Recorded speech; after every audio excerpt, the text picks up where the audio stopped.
Sistem Necromancer. Bab 406 sampai dengan 410. Bab 406 Metode Peningkatan Hantu. Apakah mereka akan pergi? Envier berkata lembut, kudengar mereka tidak berencana pergi. Wajar saja kalau tidak pergi. Imiro ditugaskan ke Treasure Island karena asosiasi tidak mempercayai pemilik pulau yang diampuni. Memiliki fungsi pengawasan dan pencegahan. Tidak mungkin untuk terlalu dekat satu sama lain. Sedangkan untuk Sheila Rose, mengingat kepribadiannya, bahkan lebih mustahil baginya untuk menghadiri dansa seperti itu. Minnie mengisi secangkir teh buah untuknya dan bertanya dengan rasa ingin tahu, "Guru, apakah Anda akan pergi?" Wu Heng mengambil gelas air dan menyesapnya. "Kalau mereka tidak pergi, kita juga tidak akan pergi."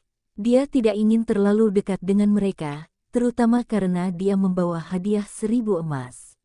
Minnie mengangguk, melirik Underfield di seberangnya, lalu berkata, "Benar, apa gunanya tarian mereka?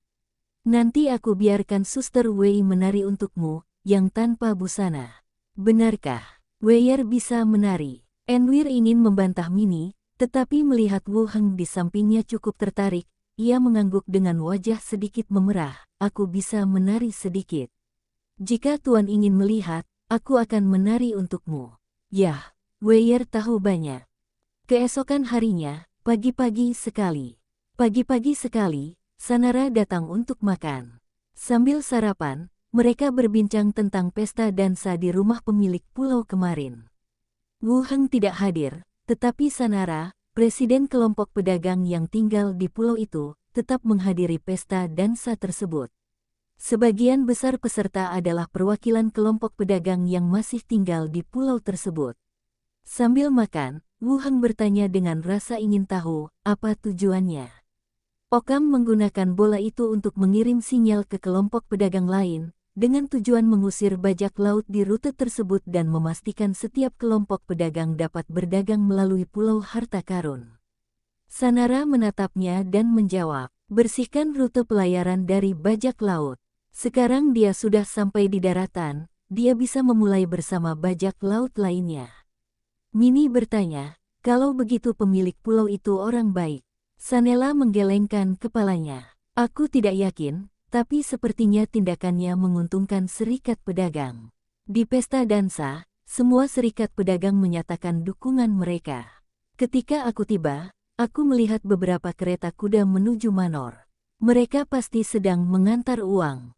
Wah, mudah sekali menghasilkan uang sebagai pemilik pulau. Orang-orang akan memberimu uang hanya dengan mengucapkan beberapa patah kata. Minnie mendesah. Sanara tersenyum tanpa berkata apa-apa, tatapannya kembali ke Wu Heng, yang sedang bersandar di kursinya, tenggelam dalam pikirannya. "Barang pesananmu sudah sampai tadi malam. Ayo kita ke pelabuhan untuk menandatanganinya nanti. Kalau ada yang perlu dipesan lagi, tolong catat dulu, nanti aku atur orang untuk membelikannya untukmu." Bagus. Barangnya akhirnya tiba. Karena masalah rute, waktu transportasi agak lama. Untungnya, kami sampai. Setelah sarapan, Wu Heng dan Sanara naik kereta ke pelabuhan. Semua barang disimpan dan sejumlah besar makanan, senjata, dan baju besi dipesan ulang. Senjata dan baju zirah diganti dengan besi halus. Harganya memang sedikit lebih mahal, tetapi kualitasnya juga lebih bagus dan kuat. Jumlah pesanan kali ini meningkat 2 kali lipat dibandingkan sebelumnya. "Anda sekarang pelanggan terbesar kami di Treasure Island." Sanara melihat jumlah pesanan di formulir pemesanan dan merasa sedikit emosional. "Aku pikir aku telah menemukan kekasih kecil. Sekarang tampaknya ia telah menemukan sponsor keuangan." Wu Heng membayar deposit, dan sebuah ide terlintas di benaknya. Ia bertanya, "Bisakah saya memesan kereta dari Anda?" "Kereta api? Baiklah, bisakah dibuat sesuai pesanan?" Sanela mengerutkan kening padanya, "Mengapa kamu memesan kereta? Saya punya teman yang punya kota di sana. Akan lebih nyaman kalau ada kereta api." "Temanmu, bukan? Apakah Anda bisa?" Sanara menyerahkan pesanan itu kepada kepala pelayan di sampingnya dan melanjutkan, "Saya bisa membantu Anda menghubungi agen pembuat mesin aneh yang bersangkutan, tetapi prosesnya akan memakan waktu lama dan mungkin butuh 1 atau 2 tahun untuk memproduksinya. Pesanan itu juga harus dibuat sebelum Anda meminta orang lain memesannya, kalau tidak, prosesnya akan lebih lambat. Pencipta, mirip dengan pekerjaan mesin teknologi saat ini. Lupakan saja, itu terlalu lama. Wu Heng menyerah pada ide itu. Akan lebih mudah dan ekonomis untuk menemukan kereta api di dunia modern dan memodifikasinya sendiri. Sanela memutar matanya dengan tidak senang dan berkata lembut, santai saja. Tahu, kalau begitu, aku akan memeriksa kelompok pedagang dulu, lalu kita bicara lagi nanti malam. Baiklah, Sanara pergi bersama kepala pelayan. Wu Heng juga kembali ke kapalnya. Buka gerbang dan kirim semua barang yang dibeli ke dunia lain. Dengan kantung luar angkasa, 100 meter kubik tidak dapat lagi menampung semuanya. Ini juga mempercepat transportasi. Tidak diperlukan tindakan rangka yang besar. Setelah 3 atau 4 kali perjalanan bolak-balik, ia telah menyelesaikan pengangkutan semua perbekalan. Menghemat banyak waktu. Setelah turun dari perahu, saya memanggil kereta dan menuju ke asosiasi. Ruang kerja Sheila, mencariku. Si Lagui menatap dengan pandangan ingin tahu. Aku datang menemuimu. Wu Heng menutup pintu dan duduk di samping. Si Lagui menyingkirkan dokumen-dokumen itu, lalu berdiri dan menuangkan secangkir teh buah untuknya. Lihat. Wu Heng mengambilnya dan menyesapnya. Apakah kamu tahu sesuatu tentang hantu? Kau adalah ahli nujum. Wu Heng menjelaskan, saya orang yang terlambat, jadi saya mencari tahu sendiri, dan ada beberapa hal yang tidak saya mengerti. Ada beberapa catatan dalam kitab orang mati. Setelah berhasil mengontrak hantu, energi nekromansi ahli nujum akan memberikan efek yang menyehatkan pada hantu tersebut. Itu dapat mencegah hantu hancur dengan mudah dan membantu mereka hidup lebih lama di dunia.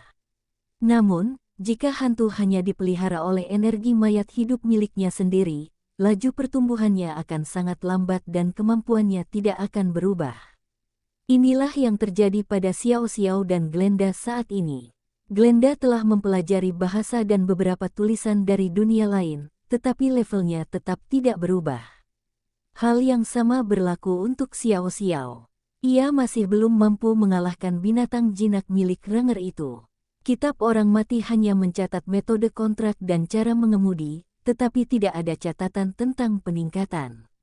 Peri memiliki umur panjang dan seharusnya tahu lebih banyak. Aku berpikir untuk bertanya pada si Lagui. Si Lagui mengaduk sendok perak di cangkir dan merenung sejenak sebelum berkata, aku ingat tempat-tempat dengan aura kematian yang kuat lebih mungkin membentuk hantu, tetapi kebanyakan dari mereka tidak terlalu cerdas. Jika kau ingin tertular hantu, kau bisa mencari tempat-tempat ini. Dia belum tahu kalau Wu Heng punya hantu. Aku belum benar-benar menceritakannya kepada siapapun di sini. Setelah mendapatkan hantu, bagaimana cara meningkatkannya? Wu Heng melanjutkan bertanya. Saya pernah mendengar beberapa metode, tetapi saya tidak yakin apakah metode tersebut akurat. Saya akan menceritakannya sebagai referensi Anda. Bagus. Setelah menyesap teh, si Lagui berkata, aku tahu 2 jenis. Pertama, jiwa-jiwa yang saling melahap, menyerap energi satu sama lain untuk meningkatkan diri. Kedua, pengorbanan material, yang dikorbankan kepada hantu yang dikontrak sendiri untuk meningkatkan level mereka atau membuka kemampuan lain. Sambil melirik Wu Heng di seberangnya, dia menambahkan, hanya ada beberapa ahli nujum yang tidak tahu cara menggunakan ritual atau melakukan eksperimen sihir. Itu memang benar. Yah, saya adalah kaum minoritas. Si Lagui tersenyum dan berkata, kau sebaiknya mengontrak hantu. Hantu itu akan sangat membantumu. Yah, mungkin tidak mudah untuk bertemu. Tenang saja, cepat atau lambat kita akan bertemu, kata si Lagui. Wu Heng mengangguk dan berkata bahwa dia akan memperhatikan masalah ini. Si Lagui meletakkan cangkir tehnya kembali di atas meja dan melanjutkan, selama beberapa hari kami pergi, sesuatu yang serius terjadi di Pulau Harta Karun. Wu Heng bersandar di sofa dan bertanya, ada apa? Shiragui mencondongkan tubuh ke depan dan berkata, kamu pasti tahu Old Barrel Tavern. Tahu. Sheila menatapnya, mencondongkan tubuh ke depan, dan berbisik, saya mendengar bahwa suatu hari, kerusuhan pecah di pelabuhan, dan Macintosh dari Old Barrel turun tangan untuk menengahi. Saat mengenang almarhum dalam kekacauan itu, seekor ular hitam muncul dari perutnya. Setelah beberapa gigitan, Macintosh jatuh pingsan. Sulit untuk memastikan apakah ia masih hidup atau sudah meninggal. Bab 476 untuk 1. Pemimpin Old Barrel Tavern dibunuh. Saya mendapat beberapa informasi dari Millicent. Hanya saja deskripsinya waktu itu agak samar. Lagi pula, saya hanya mendengar beberapa patah kata dari para tamu kedai, dan tidak terlalu detail. Disebutkan beberapa rincian tentang keberadaan ular berbisa di dalam mayat tersebut. Dia adalah seorang nabi, tetapi dia tidak menyadari bahwa dirinya sedang dalam bahaya saat itu. Profesi ini tidak terlalu bagus. Dia mengeluh dalam hatinya dan mengerutkan kening lagi. Ular berbisa muncul setelah kematian. Kok efeknya mirip sekali dengan wabah necromancer. Teknik serangga wabah dapat membiakkan lalat, laba-laba beracun, ular beracun, Kamu tidak bisa menyalahkan dirimu sendiri lagi. Kalau dipikir-pikir lagi, bahkan jika itu benar-benar teknik serangga wabah, itu tidak ada hubungannya dengan dia. Saat ini terjadi, mereka masih berurusan dengan desa bajak laut. Siapa yang melakukannya? Tanya Wu Heng penasaran. Shiragui mengangkat bahu. Aku tidak tahu bagaimana mereka menanganinya nanti. Belum ada informasi detail yang disampaikan. Old Barrel Tavern sudah tutup sekarang. Orang-orang seperti mereka sebenarnya punya lebih banyak musuh dan saling bersekongkol. Wu Heng mengangguk setuju. Di kota Lentam, geng-geng mungkin bekerja sama hari ini dan saling berkelahi besok. Bahkan konon, istana penguasa kota sengaja memicu perkelahian antar geng. Untuk membatasi perkembangan mereka. Dalam setiap lingkaran yang melibatkan kekuasaan dan kepentingan, pasti ada konflik. Ledakan gelombang. Saat keduanya sedang minum teh dan mengobrol, terdengar ketukan pelan di pintu. Shiragui merespons, pintu terbuka, dan seorang anggota staf melihat ke dalam. Ketika dia melihat mereka berdua ada di sana, dia berkata langsung, Diakon Wu Heng, Diakon Shiragui, Diakon mengundang kalian berdua. Tahukah kau apa yang terjadi? Shiragui menyesap lagi dan meletakkan cangkir tehnya. Aku tidak tahu. Baiklah, ayo kita ke sana sekarang. Staf itu memberi hormat lagi dan pergi. Shiragui berdiri, mengenakan mantelnya, dan berkata dengan santai, soal hantu, kamu bisa minta Diaken untuk meminjam beberapa informasi. Bukan buku harta karun sungguhan atau teknik rahasia, tapi beberapa buku catatan terkait seharusnya tidak masalah. Baiklah, kalau begitu aku akan bertanya. Mereka berdua berjalan keluar ruangan bersama-sama dan menuju ke ruang kerja kepala pelayan. Datanglah ke ruang belajar Diaken. Setelah mengetuk pintu, keduanya langsung masuk. Di dalam ruangan, Imiro duduk di belakang meja, mengenakan pakaian aristokrat bersulam hijau tua, duduk tegak, dengan beberapa halaman dokumen di atas meja di depannya. Moya berada di sisi dalam ruang belajar, tampaknya sedang membuat teh.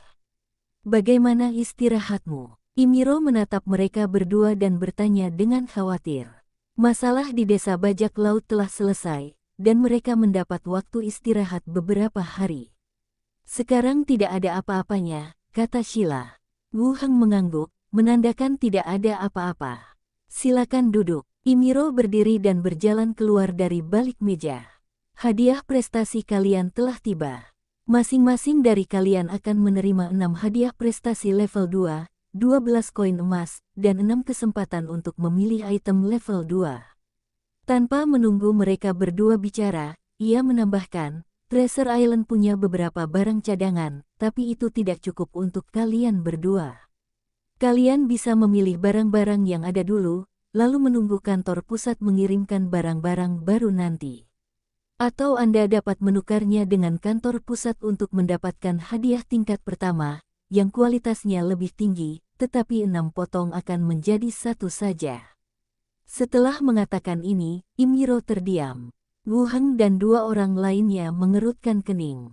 Sekarang mereka punya 2 pilihan, memilih 6 properti tingkat kedua, dan Treasure Island tidak punya cadangan yang cukup, jadi mereka harus menunggu kantor pusat untuk mentransfernya. Pilihan kedua adalah menukar 6 item dengan 1 item, dan kualitasnya mencapai hadiah tingkat pertama. Silagui menatap Wu Heng. Wu Heng menatap Yimi Luo dan berkata, "Diakon, bisakah kita melihat alat peraga yang ada terlebih dahulu?" "Bisa." Imiro melambaikan tangannya, dan beberapa alat peraga muncul di meja kopi di tengah. Gelang, bambu, ikat kepala, pedang, dan golem besi. Totalnya ada 6 bagian. Pandangan Wu Heng tertuju pada benda pertama, dan informasi data pun muncul.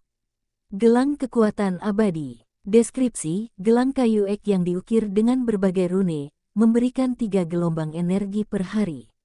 Moya, yang berdiri di dekatnya, membawakan 2 cangkir teh untuk mereka berdua. Ia kemudian mengambil sebuah dokumen dari meja dan membukanya, memperlihatkan gelang itu.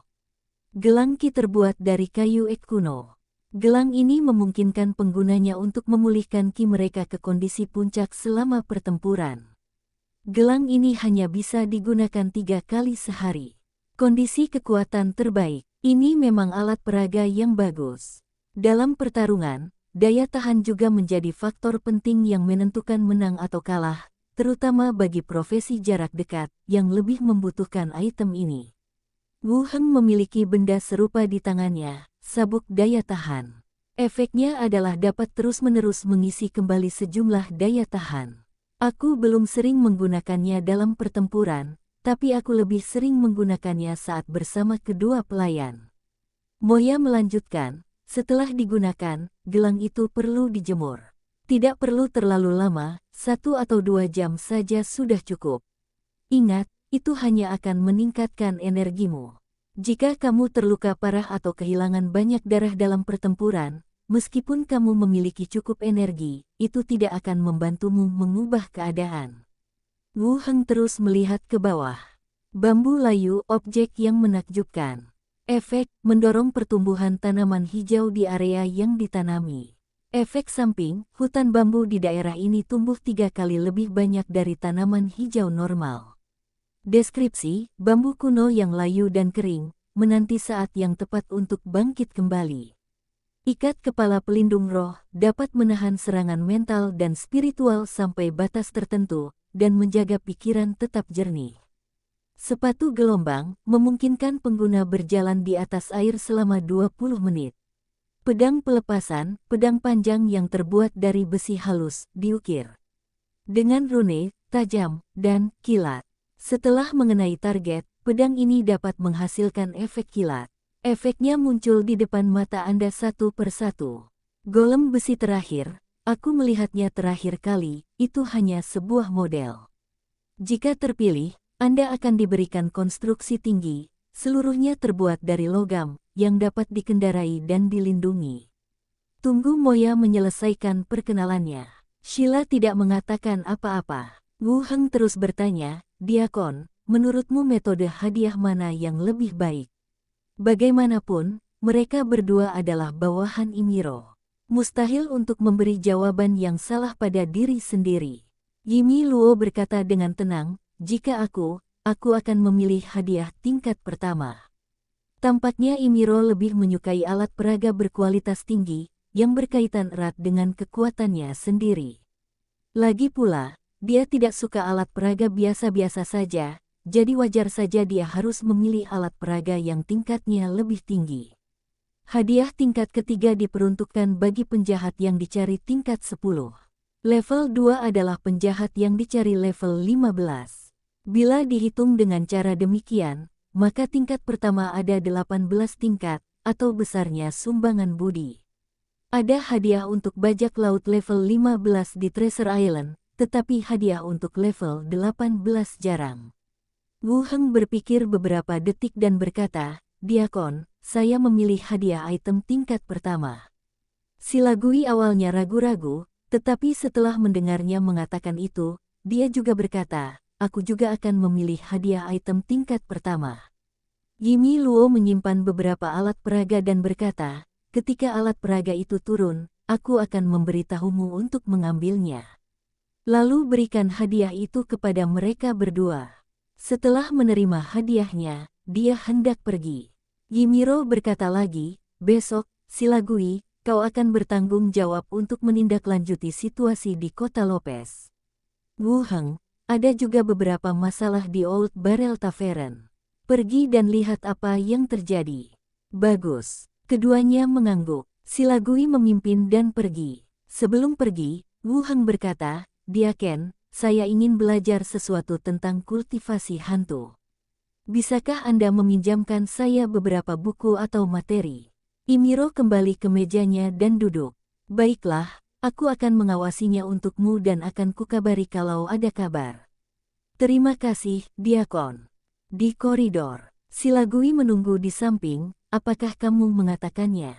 Ya, Diaken itu berkata dia akan memberitahuku jika dia punya berita.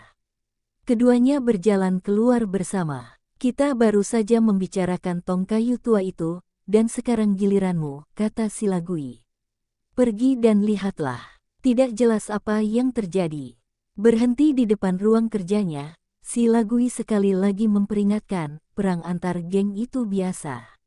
Nalar tak akan berguna di sana. Ikuti saja dan selidiki. Aku mengerti. Wu Heng menatapnya. Pergilah ke kota Lopez. Apa kau mau aku siapkan pengawal kerangka untukmu? Ia seperti pengikut, dan ia bisa melindungimu dalam bahaya. Silagui menatapnya dengan binar di matanya. Tidak, aku akan berhati-hati. Kalau terjadi apa-apa, ingat ikat rambut yang kutinggalkan untukmu. Jangan katakan hal-hal yang tidak menyenangkan. Tambahnya, aku akan menyimpan ikat rambutnya. Silagui tersenyum dan mengangguk, kalau begitu aku akan pergi. Setelah berkata demikian, dia membuka pintu dan memasuki ruangan. Bab 408 Seseorang meninggal. Kembali ke ruang belajar. Enfiel sedang menyisir bulu burung hantu miliknya. Dia berbalik dan tersenyum, Guru. Weyer, pergi lihat apakah Kavina ada di ruang tunggu. Ya, Guru. Enfier bangkit dan pergi, dan ketika dia kembali, Kavina, yang mengenakan baju zirah baru, mengikutinya. Peralatan yang dikenakannya jelas memiliki kualitas lebih tinggi daripada sebelumnya. Tampaknya hadiah itu juga telah diberikan padanya. Untuk misi seperti desa bajak laut, kelompok pendamping akan menerima hadiah berbeda dari wakil diaken kecuali mereka memiliki kinerja khusus. Dalam berkas itu, hal itu akan dicatat sebagai prestasi tingkat kedua, dan pahalanya akan lebih rendah. Didistribusikan dalam 3 tingkat. Lagi pula, misi pendampingan bukanlah misi penangkapan biasa. Meski begitu, untuk tim biasa, pilihan 6 item level 3 juga merupakan pendapatan yang cukup besar. Mencariku. Kondisi Kavina jauh lebih baik daripada saat dia pertama kali tiba. Dia juga berbicara sambil tersenyum. Wu Heng bertanya, apakah kamu punya misi? Tidak, saya baru saja kembali ke asosiasi. Wu Heng berkata langsung, besok pagi, suruh tim kalian berkumpul di pintu. Kita akan menyelidiki sebuah kasus. Baiklah, apakah ada yang perlu disiapkan? Wu Heng berpikir sejenak dan berkata, tidak, ini hanya tentang urusan di pulau ini. Kalau ada sesuatu yang perlu dilakukan, aku akan kembali dan mengurusnya. Ya, oke. Kavina mengangguk. Setelah meninggalkan ruang belajar, Wu Heng juga berkemas.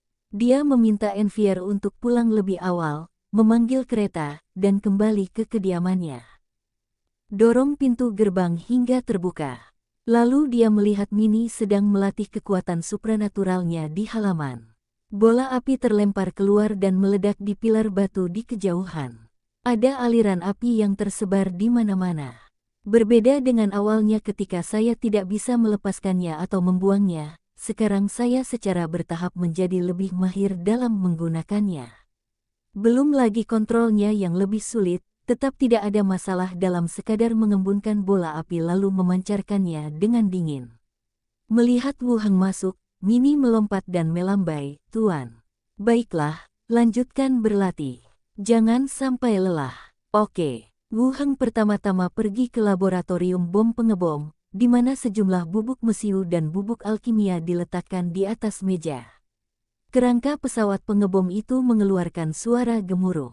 Wu Heng berjalan ke rak produk jadi, yang di atasnya diletakkan beberapa guntur bergulir yang sudah jadi. Guntur asap beracun, guntur angin dan api. Ranjau asap beracun cukup umum dan dapat ditemukan di kota-kota kecil.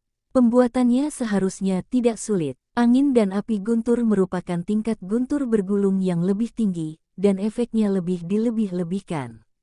Wu Heng menaruh semuanya ke dalam cincin luar angkasa. Dia keluar lagi dari ruangan itu dan kembali ke kediamannya.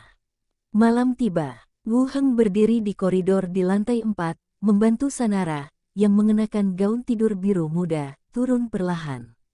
Dia berjingkat-jingkat seperti pencuri yang tidak terampil. Tidakkah kedua pelayan kecilmu itu mengganggumu? Sanara mengusap ujung roknya. Wu Heng menggendongnya di pinggang dan berjalan menuju kamar tidur sambil berkata, "Aku akan membiarkanmu menemaniku hari ini." Sanela membuka mulutnya dan menggigit dada pria itu pelan, "Aku akan meninggalkan bekas padamu. Kita lihat saja nanti bagaimana kau menjelaskannya. Tidak sakit, hanya gatal. Kalau begitu aku akan menyerahkanmu, dan setelah itu kau bisa datang ke sini secara terbuka." Sanara kehilangan kesabarannya sejenak, "Aku belum siap. Kita bicara nanti." Pintunya terbuka. Sanara menanggalkan pakaiannya dan berbaring telentang di tempat tidur. Wu Heng mematuk ringan sepanjang leher, menimbulkan gelombang kenikmatan pada orang lain. Lalu mereka berpelukan, menikmati kehangatan dan keintiman yang diberikan masing-masing. Sanela meletakkan tangannya di dada lawannya, mengerang pelan sambil bertanya sesekali, "Mengapa pelabuhan begitu kacau akhir-akhir ini? Ada apa?" "Kami melihat beberapa gelombang pekerja berkelahi, yang menyebabkan banyak kapal tertunda meninggalkan pelabuhan," kata Sanara lembut. "Ada masalah dengan pasukan yang bertanggung jawab atas para pekerja di pelabuhan." Sanela mengangguk, "Kirim orangmu untuk memeriksanya dan menjaga ketertiban." "Baiklah, aku akan pergi besok." Selimut tipis menutupi mereka berdua, dan tidak ada lagi kata-kata yang terucap. Berfokuslah pada tugas yang ada. Jalan Laitos, Old Barrel Tavern. Kereta itu berhenti di depan kedai minuman. Wu Heng dan beberapa orang dari tim 11 turun dari kereta dan melihat toko-toko yang telah tutup. Saat itu masih pagi, dan cahaya redup masih dapat dilihat dari obor di dekatnya. Ada sekitar 5 atau 6 pria kekar berdiri di pintu kedai. Dia melirik kereta dan berkata dengan tidak ramah, "Kedai minumnya tutup, pergilah ke tempat lain." Pasukan ke-11 Asosiasi. Kavina memamerkan lambangnya. "Asosiasi meminta kami untuk membantu kalian menyelidiki apa yang terjadi di sini. Beritahu pemimpin kalian." Saya dengar itu dari seseorang asosiasi. Rasa dingin di mata mereka sedikit memudar, dan salah satu dari mereka berkata, "Tunggu sebentar." Lalu dia berbalik dan berjalan masuk. Tidak lama kemudian, dia keluar bersama pria botak kuat lainnya. Wu Heng kenal orang ini. Dia adalah orang kepercayaan Macintosh. Dialah yang pernah mengirim pesan kepadanya beberapa kali sebelumnya. Pria botak itu melirik orang-orang di perkumpulan dan matanya tertuju pada Wu Heng. Dia melangkah maju dan berkata, "Tuan." Para penjaga gerbang tidak menyangka dia akan begitu hormat kepada orang di belakangnya. Jelas sekali dia bukan anggota biasa asosiasi itu. Dia juga membungkuk sedikit. "Apa yang sedang terjadi?" Pria botak itu mendesah, "Situasinya tidak baik."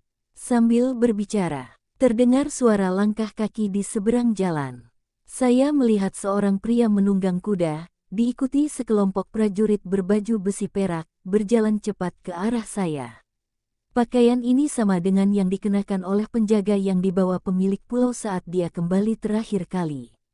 Pria botak itu sedikit mengernyit dan cepat melangkah maju untuk memberi hormat, "Komandan Fulvio." Komandan yang menunggang kuda meliriknya, mengangguk, lalu mengalihkan pandangannya kepada orang-orang di depan. "Siapa orang-orang ini?" Apakah mereka terkait dengan insiden pelabuhan? Tangkap dan interogasi mereka. Tabrakan gelombang. Para penjaga di belakangnya semuanya bergerak. Pria botak itu menyeka keringatnya dan berkata dengan tergesa-gesa, "Komandan, Komandan, orang-orang dari asosiasi ada di sini untuk membantu kami menyelidiki." Asosiasi. Komandan mengangkat tangannya untuk menghentikan para penjaga, masih menatap mereka. "Saya belum pernah melihat kalian sebelumnya. Apakah kalian baru di sini?" Wu Heng tidak peduli untuk memperhatikan dan berkata kepada pria botak itu, "Bahwa kami menemui pemimpinmu." "Sialan, kamu benar-benar pemarah." Komandan itu mendengus dingin, "Untung saja kamu diampuni, kalau tidak, kamu akan mendapat masalah besar."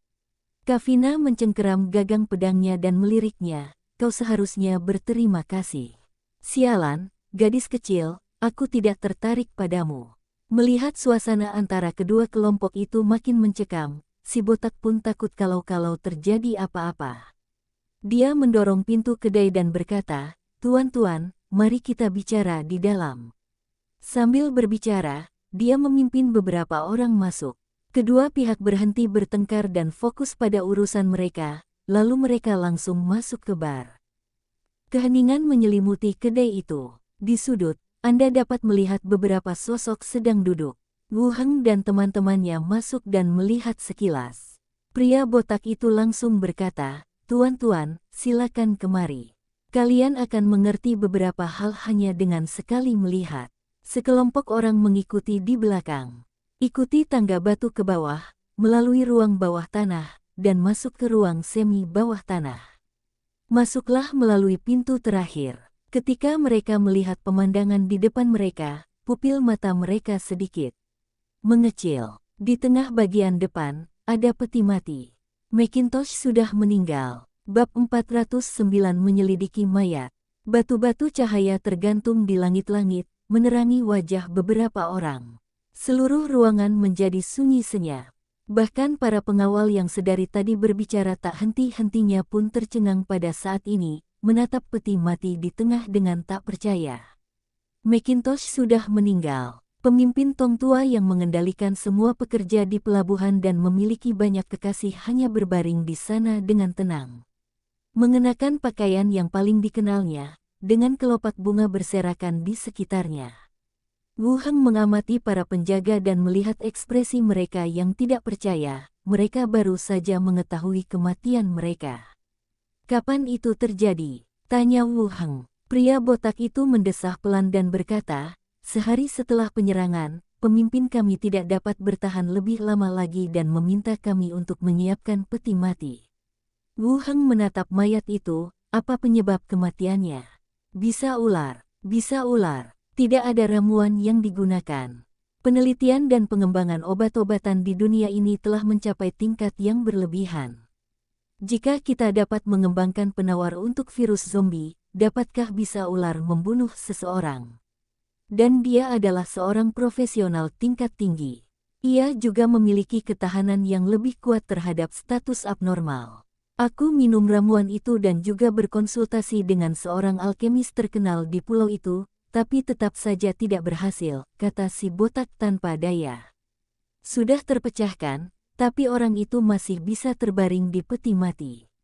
Komandan penjaga mendengus dingin, "Kenapa kau tidak memberitahuku sebelumnya bahwa Macintosh sudah mati?" Pria botak itu menjawab, "Old Barrel juga punya banyak musuh. Begitu berita kematian pemimpinnya tersebar, kemungkinan besar seseorang akan mengambil tindakan." Komandan pengawal itu mengangguk, cukup puas dengan jawabannya. Dia langsung masuk ke ruangan dan mengamati mayat itu. Kemudian, dia melepas sarung tangan pelindungnya, mengendus napasnya, lalu mengangkat pakaian mayat itu, meraihnya, dan meletakkan tangannya di atas jantungnya. Si botak terkejut dan ingin menghentikannya, tetapi dia tetap menahannya. Lihat ke samping. Tak lama kemudian, sang komandan mengulurkan tangannya dan berkata, "Dia benar-benar mati."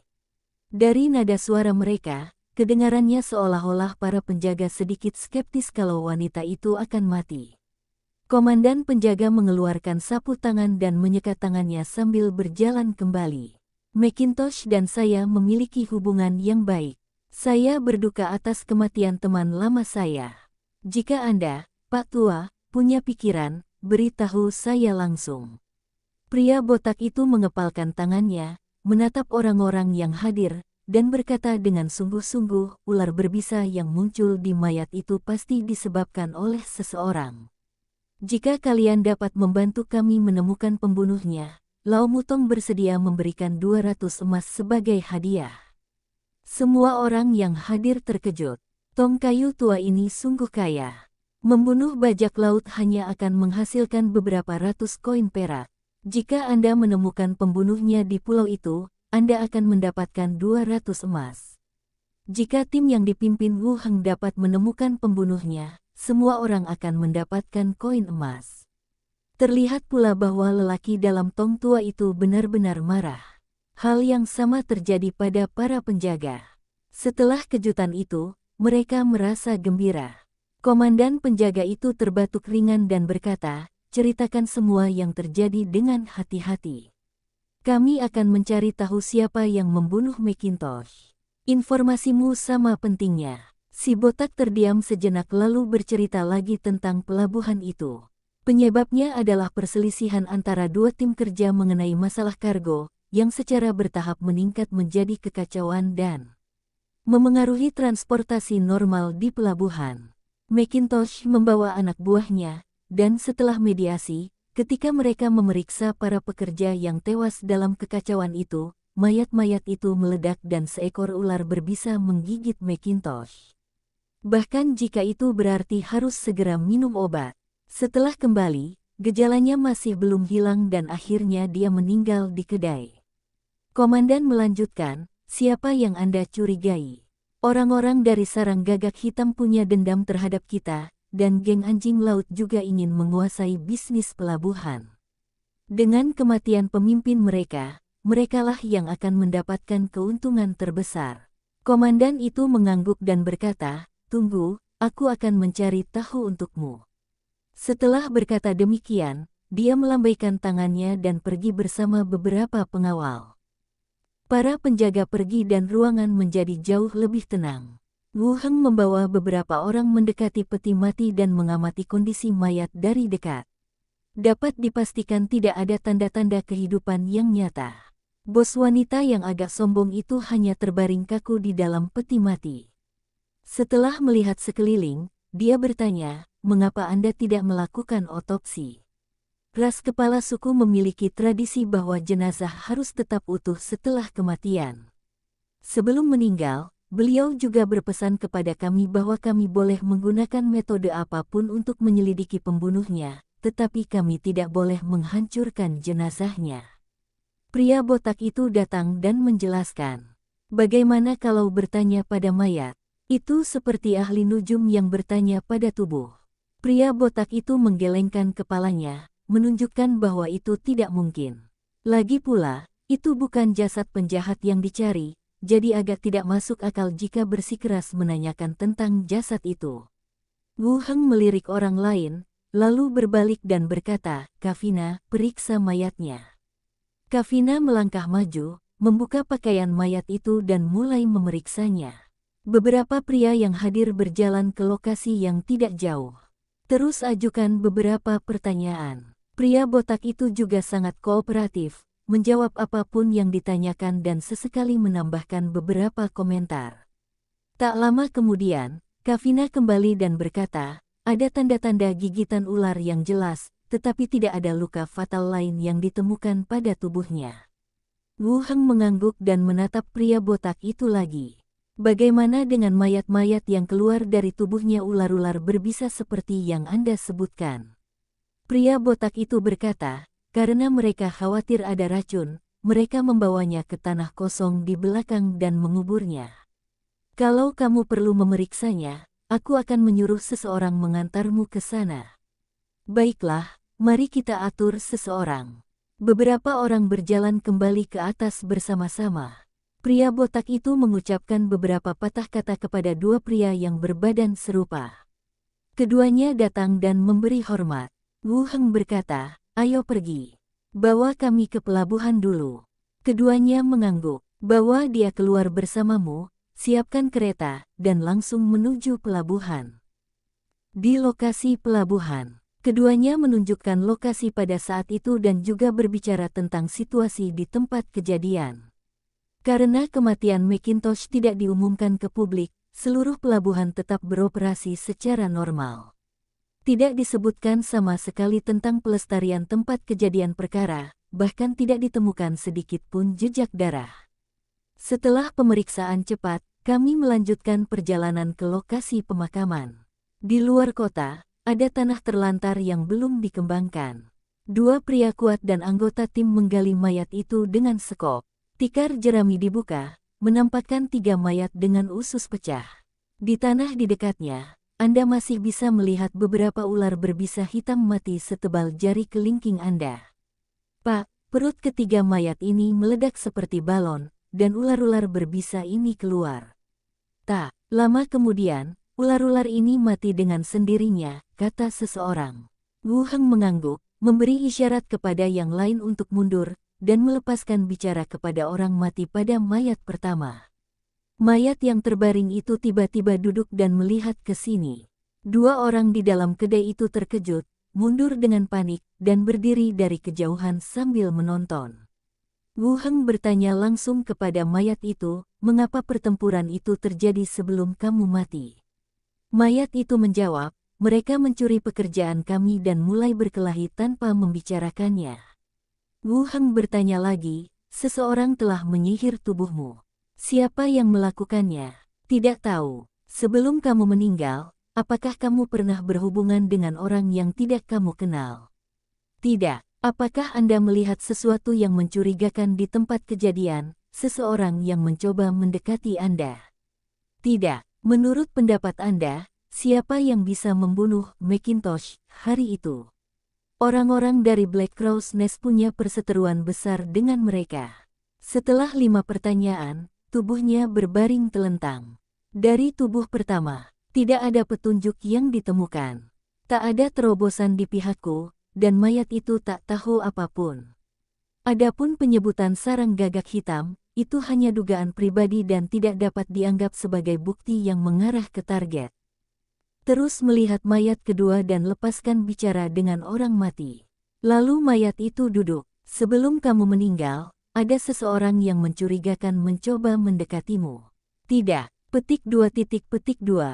Setelah 5 pertanyaan berturut-turut, mayat itu tetap tidak memberikan informasi berguna apapun. Semua perhatian terpusat pada pertarungan. Lalu tubuh ketiga duduk. Mayat itu didandani sedikit berbeda, agak mirip dengan orang yang bertugas. Sebelum kamu meninggal, kamu melihat seseorang yang mencurigakan mencoba mendekatimu. Mayat itu terdiam sesaat, lalu berbicara perlahan. Pagi itu, seorang kurcaci datang mencari pekerjaan. Dia meminta bayaran yang relatif kecil, jadi saya setuju untuk bekerja dengannya. Bab 410 tidak ada gunanya bertanya. Kerdil, bekerja di pelabuhan tidak cocok untuk ras kurcaci. Wu Heng terus bertanya, apakah dia melakukan sesuatu yang mencurigakan? Mayat itu dengan cepat menjawab, tidak ditemukan apapun. Apakah dia menyentuh tubuhmu? Ya, jelaskan penampilannya. Pria parubaya, berambut sangat panjang, mata selalu menyipit, bekas luka tipis di sudut bibir bawahnya, dan mengenakan pakaian panjang polos. Hanya tinggal 1 pertanyaan terakhir. Wu Heng berpikir sejenak, selain orang ini, menurutmu siapa yang paling ingin membunuh Macintosh? Geng anjing laut. Setelah 5 pertanyaan, tubuhnya berbaring kembali. Wu Heng melambaikan tangannya dan berkata, bungkus mayatnya. Beberapa orang maju dan membungkus tikar jerami lagi. Wu Heng langsung menaruhnya ke dalam cincin luar angkasa. Lalu naik kereta kembali ke Old Barrel Tavern. Mendorong pintu terbuka dan memasuki pub, lebih banyak orang berkumpul di dalam. Dia mengenakan baju sirah dan ada senjata di atas meja. 2 orang yang tadi memimpin jalan berjalan cepat menghampiri dan membisikkan sesuatu kepada pria botak itu. Wajah yang terakhir menjadi semakin muram. Pria botak itu berjalan kembali langsung, wakil diakon utama. Wu Heng mengangguk dan bertanya, apakah orang-orangmu memberitahumu? Saya menyebutkan seorang pekerja kurcaci. Ketika saya menginterogasi mayat tadi, saya tidak membiarkan kedua orang itu menghindarinya, dan mereka mendengar sebagian isinya. Baiklah, aku akan membawa ketiga mayat itu kembali dan meminta koroner memeriksa penyebab kematiannya. Sepertinya ini bukan perkelahian. Ia melirik semua orang di kedai dan memperingatkan, tunggu kami menyelidikinya. Jika kalian bertindak berdasarkan asumsi kalian, bahkan pihak yang benar pun tidak akan benar. Si botak terdiam sejenak, lalu berkata, aku tahu, aku tidak akan berbuat gegabah. Baiklah, itu saja untuk hari ini. Bagus. Pada saat kritis ini, dia meminta seseorang untuk menyiapkan kereta dan membawa semua orang pergi. Kereta kembali langsung ke asosiasi.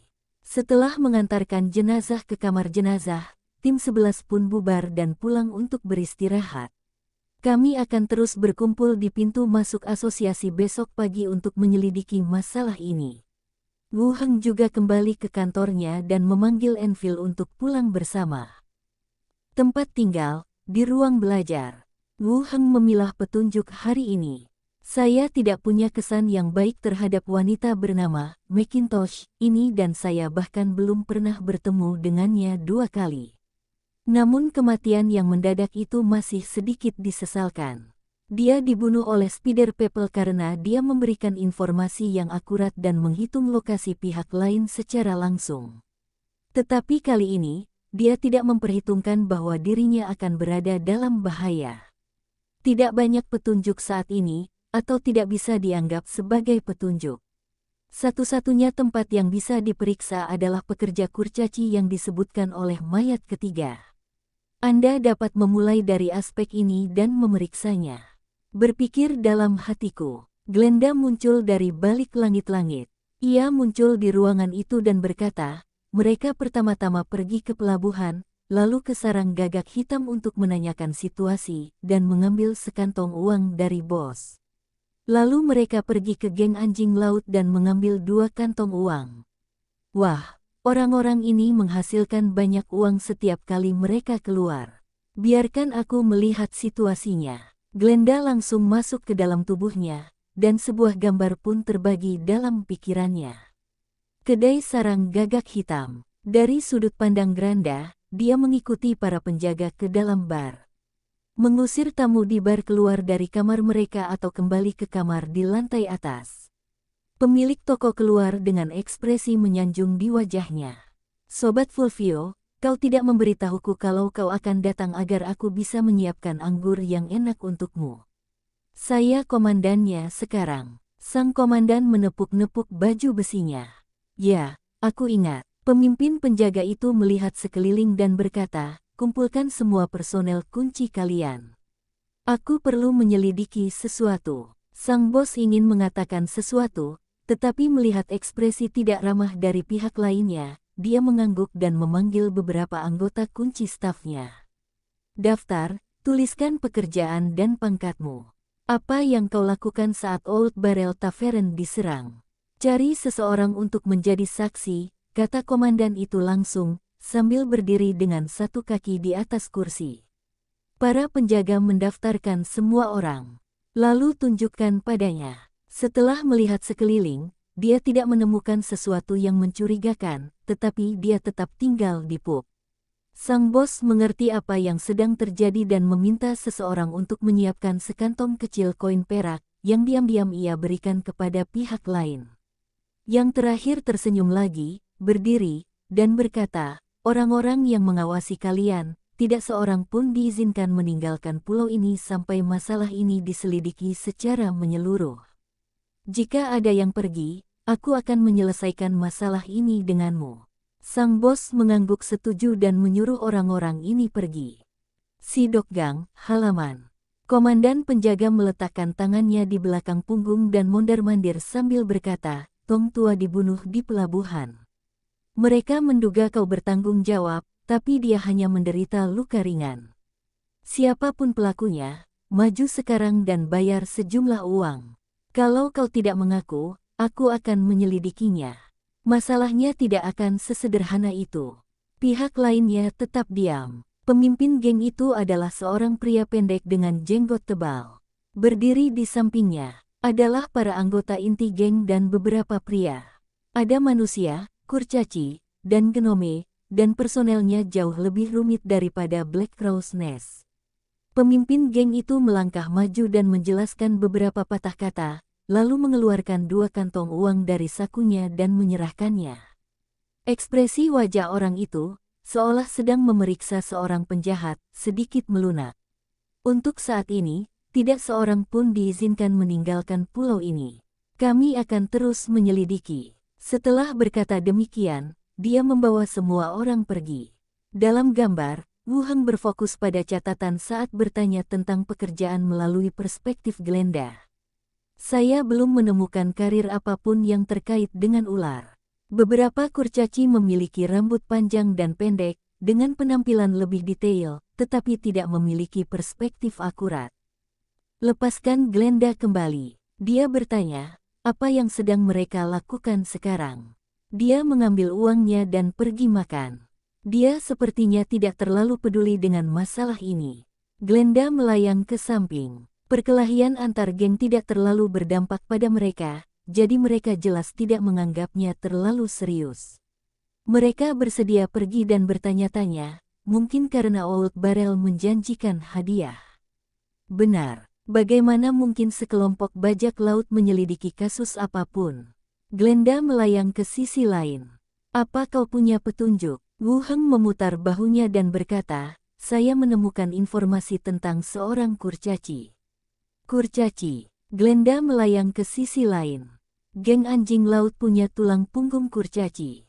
Kalau kalian hanya tertarik pada 2 tempat ini, kalian bisa pergi ke geng anjing laut untuk memeriksanya. Wu Heng mengangguk dan berkata, ayo kita periksa besok. Di sisi lain, di dalam kedai, seorang penjaga hutan berjalan cepat dan melihat sekeliling. Melihat posisi para pengawal itu, dia berjalan mendekat dan duduk di kursi. Panglima, mereka sudah kembali. Ada petunjuk. Sang penjaga menjawab, mereka pergi ke pelabuhan dan memeriksa jasad para pekerja di tempat ular berbisa itu muncul. Tim serikat dipimpin oleh wakil diaken ahli nujum, yang menginterogasi jasad-jasad tersebut. Komandan itu membanting meja dan berkata, sial, saya lupa memeriksa mayatnya. Lalu dia mengerutkan kening lagi dan menatap penjaga hutan itu, kau bilang dia wakil diaken ahli nujum.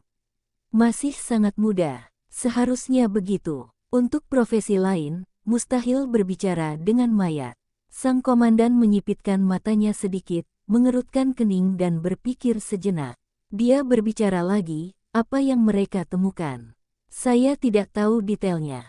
Mereka juga punya hewan jinak yang terus-menerus mengganggu saya, tapi dilihat dari ekspresi mereka, mereka tampak cukup kecewa. Percuma saja bertanya. Sang komandan mencibir, baiklah, ayo makan. Kita bicara besok.